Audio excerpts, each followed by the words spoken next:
عارفين السبانخ وفوائدها، ولكن ولادنا او احنا بنختصرها بخطوات معينة، ان احنا نعملها نطبخها او نعملها فطاير. النهاردة هنعمل السبانخ لولادنا بطريقة مختلفة.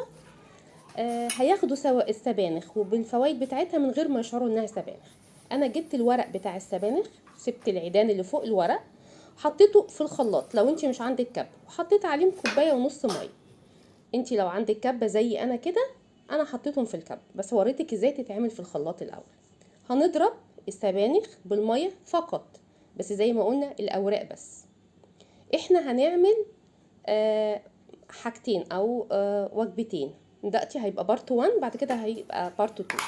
خدنا زي ما انتوا شايفين السبانخ لما ضربتها، بصوا شايفين ازاي خدت نصها بس، نص المقدار. حطيت عليه 3 معالق خميره جافه صغيره، معلقتين سكر صغننين، رشه ملح.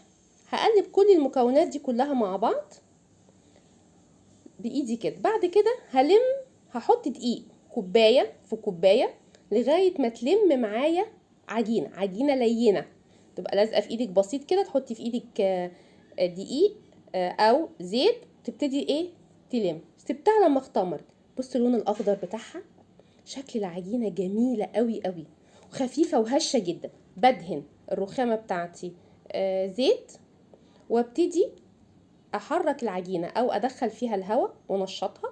زي ما انتوا شايفين بعجن كده كذا عجنه بسرعه، يعني مش تاخد مني وقت. وادي اول قطعه. هنعمل ايه باول قطعه؟ زي ما انتوا شايفين هنعمل كايزر. بص انا لفيت الكايزر ازاي، كل الحته اللي انا لفيتها حطيتها من تحت، وافضل بايديا زي ما انتوا شايفين في الفيديو واكورها لغايه ما تعمل مني كوره، واحط الجزء اللي انا كنت بلمه تحت عشان تختمر تطلع لفوق. وخدت قطعه تانية وفردتها وعملتها رول. دي هيبقى العيش الفينو الباكت.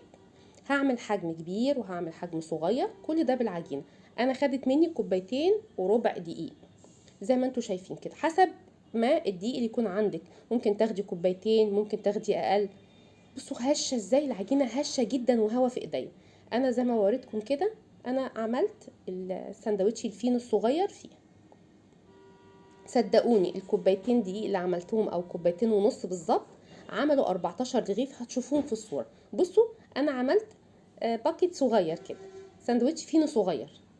هفضل اشكل في العجينه اللي معايا زي ما انتوا شايفين اللون الاخضر. صدقوني شكله جميل جدا. انا بدهنه بزيت من فوق خالص، مش حاطه عليه اي حاجه، بالفرشه كده زيت خفيف بالراحه عشان يختمر. هسيبه بقى يختمر للمره التانية. بصوا لما اختمر، بصوا لونه جميل جدا وحلو ازاي. وده طلع لما طلع من الفرن، صدقيني الصوره ظلماه. بصوا الفينو هش خالص ازاي. وانا عملت عشاء لولادي، استخدمت السبانخ من غير ما يحسوا، وحطيت ورق خس او كابوتشا. انا كان عندي كابوتشا، وعملت لهم بيض وبسطرمه. صدقوني بامانه محدش عرف ان اللون ده سبانخ، ما بيتغيرش طعم الفينو نهائي. بس طبعا احنا خدنا فايده السبانخ، فلو ولادك مش بيحبوا السبانخ تقدري تستخدميها من غير ما يحسوا. انا عملت لكم، بصوا حطيت ليه انا كمان جبنه وعليها شرايح خيار، كابوتشا. كان عندي الكابوتشا فانا حطيت كابوتشا. صدقوني كل اللي داقوا في اليوم ده ما فرقش خالص عن الفينو اللي بره. بصوا شكله لما انا حطيت كله مع بعض. البارت 2 هوريكم انا حطيت السبانخ مع ايه تاني، بس استنوا البارت 2. بصوا شكل الساندوتشات. الفينو هش جدا، الكايزر هش قوي، طعمه جميل مفيد، احنا خدنا الفايده منه، واولادنا ما تضايقوش من السبانخ ونقدر ناكلها في كل وقت. سلام.